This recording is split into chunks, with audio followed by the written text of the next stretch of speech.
Landlording overall can be good and can be quiet for a lot of people, but the very first tenant I ever had was the worst guy I ever had to deal with. And I think it was because I was pretty young. I was 18 years old. I got this property and I had this tenant in it, and he was an older guy. And I think the idea of having me as a landlord really rubbed him the wrong way. And I didn't realize that this would be an issue. I didn't think it would be a thing, but he didn't like me. He was disrespectful as hell.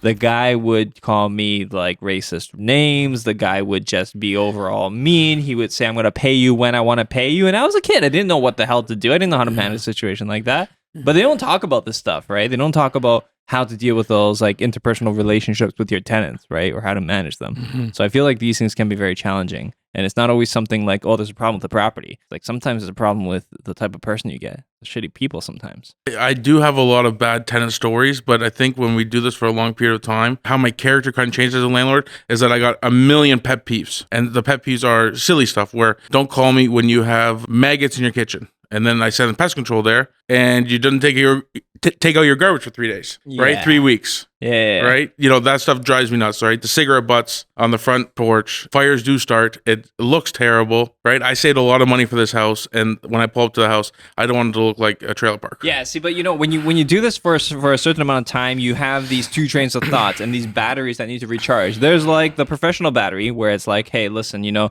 this is a bad idea. You shouldn't have this because of reasons X, Y, and Z. And then there's a personal battery who is, what the hell are you thinking? Why you have this like this? Who lives like this? Yeah, it's a disrespectful type of thing. Yeah, I mean, it's disrespectful to the property. It's disrespectful to you, especially when they expect you to come and clean it up. I mean, I don't know what people are thinking sometimes. Yeah, and that's why a lot of people, when they invest in student rentals, and now is our big student rental season, there's a lot of babysitting that goes on during this time, not only with the move-ins, but with the move-outs. Student rentals is something I've been thinking about a lot because I've been getting a lot of questions about student rentals and whether or not it's worth it. Is the work worth it? Is the tenancy class actually better? Or, you know, what are some of the trade-offs? And I feel like some of the things that a lot of people don't anticipate, the amount of stupidity that you have to deal with. It's not disrespect. Well, it's disrespectful as a byproduct when they leave a house in such disarray and they expect you to go clean it up. And they say that that's ordinary wear and tear. It's like, come on. Yeah, when people ask me that question, if I should get into student rentals or should I just buy a duplex, what is your time worth? Yeah. How much time do you want to spend in the property? Do you want to be a landlord that can go on vacation and not have to worry about anything? Maybe you should buy the purpose-built duplex. You live in town and you do want to make extra money and you're okay spending your Saturdays at the property, maybe you should buy a student rental. Because I can focus in on student rentals, but you say it's not very fun. But technically speaking, dude, the rummaging is fun in student rentals. Yeah, to someone that likes to dumpster dive, like that is not fun to me. Like what fun is to me is like my tenant paying on the first every month for the whole year. I'm having a blast. Yeah, okay. I'm having a blast. Okay, go look in the dumpster. Some of the best shows that are out there is like Storage Wars. You know, the treasure hunters ones. This is all the stuff where, you know, people go and they find a safe in the floor. Are you telling me we're watching Storage Wars over Yellowstone? Like best shows out there? Like we're two separate levels here. Yes. Okay. Yeah. Okay. Just remember this. Okay. So like student rental, there's a lot of turnover. Every year you have students that are moving out, and that's all fine and fun. Yeah. There's a lot of work to the cleanup and everything. Dude, last time I was participating in the student move outs, I found one of those Costco boxes, and they had 6 freaking detergents for laundry in it. 6 of the big Costco ones. Dude, that must have been like, you know, $400 worth of laundry detergent right there. I hope I get you in Secret Santa because you are the easiest person to buy for. No. That was the Asian part. It's the good deal part that you want to find. Right? So there's things like that. No, student rentals can be troublesome in certain ways, and depending on what type of person you are, you may find certain enjoyment out of it as long as you enjoy certain things. Like if you don't like the idea, like if you're a parent and you have kids, because I hear a lot of landlords who have their own kids and then they have to take care of student rentals, feel like they're just taking care of somebody else's kids, and you can't even yell at them really. Well, you can, but I mean, it can lead to other problems. And then they don't anticipate some of the other problems. And then you also realize that when you have those tenants, like let's say you have 6 students in a house, it's not just the 6 student voices they have to deal with. It's every one of those students has a father, a mother, an uncle, a cousin, all these other advocates on behalf of them that you're going to also have to contend with should something go astray in that relationship. Yeah. Or wait until the all-girls house or all boys house gets girlfriends and boyfriends. Yeah. Now there's 12 people staying at the house on the weekend. Yeah, exactly. Right yeah. now, the dynamic of that house is crazy. Dude, exactly. And the stupidity of the problems, like, here's the thing, is that people think, okay, I'm going to become a real estate investor. I'm going to become a landlord. And there's some kind of a sophisticated tone to that title that ends up attaching a degree of an ego to it. Yeah. And then you're dealing with these type of issues. Oh, they have her boyfriend over and, shouldn't they pay for some of the utilities if they're here this long? Yeah. I mean, technically you're right, yes, but this is a bit of a trivial issue. Wouldn't you say? Well, it's not trivial to them. The worst is when the tenants think that they know better than our tradesmen or ourselves. And it happened just last week where there was a leak in the shower and we send the plumber. The plumber goes, listen, there's nothing I can fix today. I have to come back tomorrow. And then the girl calls me back, the tenant, and says, hey, by the way, my boyfriend's a plumber and he's doing it wrong, right? Why don't we just have my boyfriend come in? Your boyfriend didn't even visit the property. A lot of the students, actually a lot of people in general, the minute anything in the relationship goes astray, people become lawyers, right? Everybody starts writing in accordance with X, Y, and Z and start citing regulations. And it's just like, listen, it's not that deep. Yeah. We're trying to fix it. You just got to be patient. Well, and I think a lot of that is the media is putting their spin on things that all the landlords are bad people. And we're just out there here for money, right? And that's not why I'm here. I'm just trying to do it for a little bit of retirement. Well, you did say that, when you're having a good time, when tenants are all paying their rent and you're collecting some money. I mean, okay, that is a good time. It sounds like a good time. Yeah, well, it's better than picking up garbage and going through trash. When you say it like that, you make it sound... Listen, my trash is your treasure. Right, because I would have thrown that stuff out. I know. Okay, listen, I'm a little bit against the idea of just like trashing stuff. Like it feels. Do you know how much garbage we get rid of? So we have like however many students, like 500 students that we manage or so. Yeah. And out of those, every year, the amount of good, usable stuff that goes to the dump. I think I saw 3 tons worth of dump receipts. Yeah. No, right, the dump receipts said 3 tons of garbage. It's a lot, like couches, chairs, tons of IKEA furniture, right? Yeah. And it's like all this stuff that just goes to waste every year that could have been put to better use. And it's like, and we don't even, the reason why we don't just repurpose is we don't have the time, we don't have the manpower, the resources to go and even give it away. We can't even give this stuff away. If we left it outside and we tried to give it away, the city would come and give us a ticket saying, hey, move this trash off the property. It's not trash, right? You said it's not trash. Well, the city's going to classify it as trash, right? Well, yeah, that's because it's out on the lawn. Yeah, so, right? So it is bad. So that's why I do like the idea of figuring out how I can repurpose some stuff. Like I even tell the guys, if they're out there throwing stuff out and there's anything that is remotely usable, and a lot of it is like unopened consumer products, like laundry detergents, like soaps. With soaps, I mean like dish soap detergents.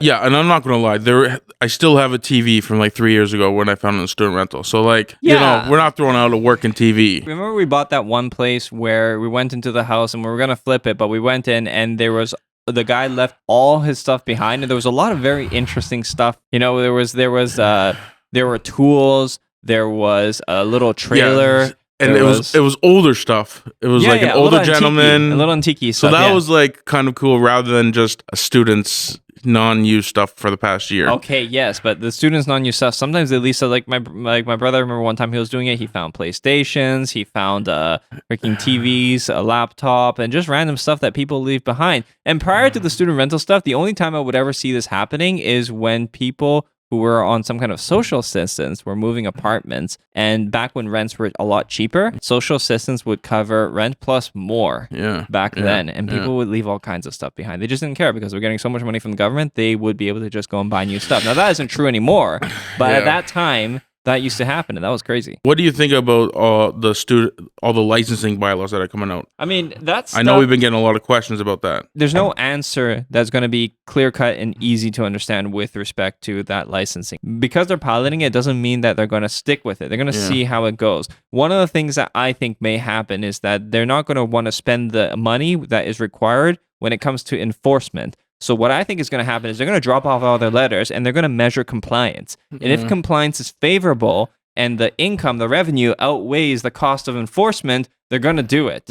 But I think what's going to happen is a lot of landlords are going to ignore these requests. And then in order to enforce it, they're going to have to spend a lot of money, and then they're not going to want to do it because they're not going to have the budget for it. Yeah, and it's also very hard to prove it's a rental when it's not a legalized rental, right? Unless you have a legal duplex. Yeah. It's very hard for the city to prove that I'm renting it to my house to 6 students. Exactly. And if the city's watching this, I'm not renting my house to 6 students. Yeah, no, but you know what? This is the problem is that the use of a property, the way that the system is right now, is distinguished strictly by the structure of a lease and the people who are there at the time. So in other words, if somebody comes and looks at a property in the summer where none of the students are there, it's a single family home. Right? And if you structure the thing as like 5 friends under one lease living together, that's such a gray area. How do you even go about discerning one from the other in terms of how to enforce, right? So that becomes problematic. There are a lot of people who have concerns about that, but I think people are this right now. We're in a stage where we just have to sit and wait and see what happens until the rules are clear. Rules have to be clear in order for you to follow them, and right now it's not clear, so there's a problem. And I find this a lot, that the city and the LTB, anything to do with landlords and tenant boards, it's just one blob of gray area.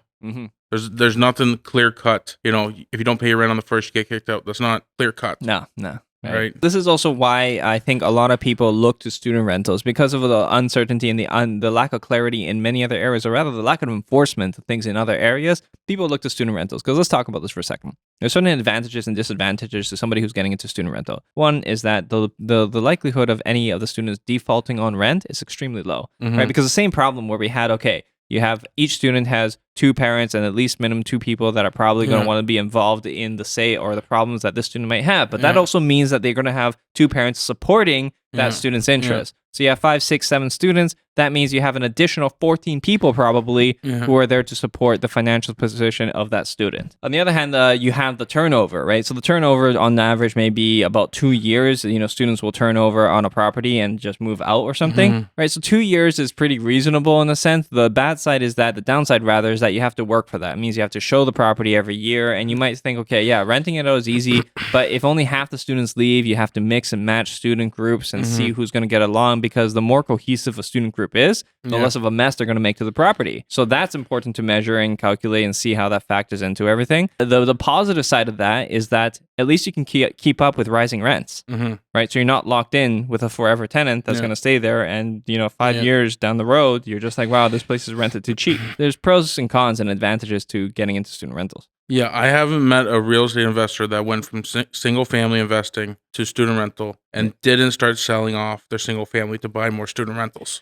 Okay, you know what? Like, I think it depends. Okay, my family, we do multifamily strictly. Ping and his family, they do student rentals predominantly, right? And there is definitely a difference in how they're measured. Now, the main thing that I find is that financeability on multifamily is simpler. It's more straightforward. The banks recognize it, and it's classified. It's regulated. It's standard. Whereas student rental, if you buy a student rental property and you tell the banks that you want to have it as student rental, what's going to happen? Yeah, they're not going to finance it. Yeah, they have trouble financing it, right? So if they come in for an insurance assessment, is more, everything's more. Exactly, right? So I know one of our clients who wanted to refinance the property, went for an assessment on the property, had to get somebody to go and appraise it, and they said this is clear student rental, the bank wouldn't touch it. So these things become tricky. So there's trade-offs. It's not just, student rental is better than anything else. Yeah, I think a lot of the long-term investors, though, don't rely so heavily on the A lenders and fund for the B lenders. And that's why the student rentals makes more sense. Yeah, and that's where people start to go to alternative options like credit unions and other such things where, they have a little more flexibility. There are things to consider there, but again, these contribute some of the reasons why people go for student rentals versus anything else. This past year, we've only had one tenant, and it happens,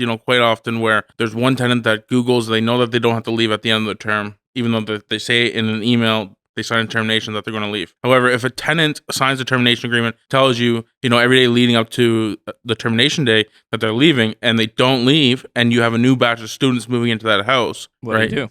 Well, you're in a pinch. So you try to talk to the student, and and he's going to come up to you like a lawyer, even though he's studying engineering or whatever he's studying, and he's going to say that he's not leaving. He's staying there. He knows his rights. I'm going to say, I know my rights. You signed termination. Like, sure, you might stay here tonight. You might stay here tomorrow, but eventually we will kick you out. And when we do, there'll be a heavy fine. There'll be a heavy court cost onto that. And sure, that's the last thing the landlord wants to do, but that's your leverage to talk some sense into this tenant. Yeah, people sometimes just want to throw their weight around and see what they can get. And there's usually always a reason why someone's being like that, right? And it's like backing a mouse into the corner where they have no options. And this guy just needs somewhere to stay for 2 months. And so at that point, what I did was I just called the tenant that was supposed to move in May 1st. Are you moving in today? And he says, no. I go, when are you moving in? He goes, oh, sometimes in the summer, a couple weeks before school starts. I was like, hey, have you thought about getting a subtenant? He goes, no, I'm too busy at my job. I don't have time for that. I was like, listen, I have a subtenant for you. I will handle everything for you, and you won't have to pay rent all summer. Did you charge him a leasing fee? Of course. There you go. Of course. Right? But that's how you solve the problem, right? So there's usually, that guy, even though he's trying to be a little difficult, he just Googled how he could stay there for a couple months. This is what the media told him. Instead of just calling me and be like, hey, I have nowhere to go for a couple months until my new house starts in September. Where could you put me? Right? Yeah. But when you Google, can I stay in my house for a couple months? This is what pops up. You don't have to leave ever. Yeah. Right? Landlord-tenant board is backed up for a year. Yeah, exactly. That's the information that comes up. Yeah. So no, people can find all kinds of way to be troublesome, but generally speaking, yeah, like I know that happens with student rentals, but like that usually happens due to lack of clarity. Like, how does somebody end up thinking they're going to move out and then it just doesn't happen? Like, honestly, there wasn't enough communication there. There's no human element in anything landlord tenant board anymore, right? We don't talk to our tenants. They don't know who their landlord is. Most people want to be behind a curtain, and most people, if they don't want to be behind a curtain, live in a city that's a couple hours away. It's very easy to bully someone over text message. Yeah, exactly. Right? We all grew up in the MSN era. We know what it's like to be on these chat sites. It's very easy to bully. Yeah. It's very hard to do it when I'm looking at you in the face. Yeah, exactly. I get these messages all the times from landlords who have just received a text message or an email from one of their tenants or a student in the student rental, just saying something, remotely legal sounding and threatening. And then the landlord's like, now paralyzed with fear, thinking, oh my God, because they have a lot riding on that property. Yeah. So for them, there's actually a lot of potential risk. They're fearful as to what's going to happen, and they don't know what to do because this isn't something that people contend with every day. However, when they do, they find themselves between a rock and a hard place, trying to figure out what it is that they should be doing. I have a lot of friends that are first-time landlords, and when a funny story is a light bulb went out on a Saturday night, and the tenant called my friend, and I was with my friend who's a new landlord. And my new landlord told me what was happening, got up, grabbed his car keys, and said he'll be back in 2 hours because he had to go to the Walmart that was closing at 11 o'clock, go pick up light bulbs to install that night because he was so scared of, pleasing his tenants, right? Yeah. Of trying to be the best landlord, so there's no excuse for them not to pay rent. It's good to do it. However, that sets up the bad precedence, right? It sets up a bad expectation. It's not, something happens, jump. It's one thing if they appreciate it. If it's really appreciated, is one thing. Yeah, but there's only so much you can do to really appreciate jumping. Most of the time, it's just an entitlement, right? Not appreciation. They feel like they're entitled to this response. But I mean, who responds to something like that? Like you call anybody after 6 p.m.? Yeah. It's emergency calls, right? Yeah. This is now like a premium charge kind of thing. Yeah. It doesn't matter what your situation is. It's different if it's the responsibility of the landlord, like something wrong happened to the property. Yeah. And then, it's on the landlord. But a light bulb burning out is not an emergency. If you own a student rental and you got a phone call from no internet on Saturday or Sunday night, the urgency in these tenants, it's the next level of get here ASAP. I don't care if Bell's closed. You know a guy, call him, figure it out, get me internet. Yeah, exactly. No, this is the thing, is that there's a difference with what students view as an emergency versus what people who are, let's just say, adults living in multifamily or apartment units or single family homes will consider an emergency. Like I remember at one of the student rental properties, we had 30 students living in this one student complex. Yeah. And I remember that property at some point started to have problems. Nobody cared about any of these big major problems that were happening to the building because a tree fell on it and it hit it. Yeah. Nobody cared about those problems. But when internet went out, everybody was freaking out. Everybody was like, this is unacceptable. We can't live under these conditions. We don't care that the kitchen is not functioning. We can go to Domino's or whatever. But if the internet's out, that's a problem, right? Yeah. So there's a big difference in terms of the priorities. And I get it. Now it's a different time with people working from home. It's a little bit different. Things are a little bit more urgent when it comes to that. But you can go to Starbucks, you can go to Tim's, you can go to a coffee shop, you can go to a lot of places. But I understand that's an inconvenience. honestly, when it comes to emergencies, we have to treat this with a grain of salt. And it's funny that you brought up the working from home thing, because if you are a landlord and you supply internet to your tenant and they are working from home now, if that internet goes out, you are the bridge between them collecting their money. Yeah. So they do have some sort of argument like, hey, I couldn't go to work today because the internet was down that you supplied in my lease. So I think this is a good pro tip for a lot of landlords. While it may seem like a value add to include internet in your lease agreement, do not. Imagine if you are responsible for the internet and they call you now to be tech support. Yeah. You've now diluted your worth to that, whatever those guys get paid as tech support, answering the phone, trying to diagnose your problem. You are now going to have to do that on their behalf. Do not dilute yourself to that position. Have you ever been on a call with Rogers or Bell? How long do you spend on it? And how annoying is it? Yeah. It's horrible. No, it's the worst thing. Thing. And we see that a lot in student rentals, a lot in multifamily, because the landlords know that if they can include internet, maybe they can charge an extra $100, and maybe Bell only charge them $100, and they have 6 units. It's not worth it. Yeah, it's not worth it. Right. It's all about these get rich quick schemes. Yeah. I wanted a story where we had this one student group move in, because you'll have a group of students, 6, 7 students move into a property, and then they're going to just take over the whole lease. Now, what happened was one of the girls wanted to back out of the lease, and then when she wanted to back out, she said that she would find a sublet. She found a sublet, and that sublet's name was Jordan. I see. Now, they wanted the whole house. See how it slips through the cracks? Yeah, exactly, right? Yeah. So this was the thing, was that we did get ID, but like when we're checking the ID, it just didn't occur to us when we're looking over that, oh, this is a female-only home. Yeah, because the leasing agent, the property manager, the person that's checking the ID, they're all different people. It just slipped. And to be honest, it's not our job,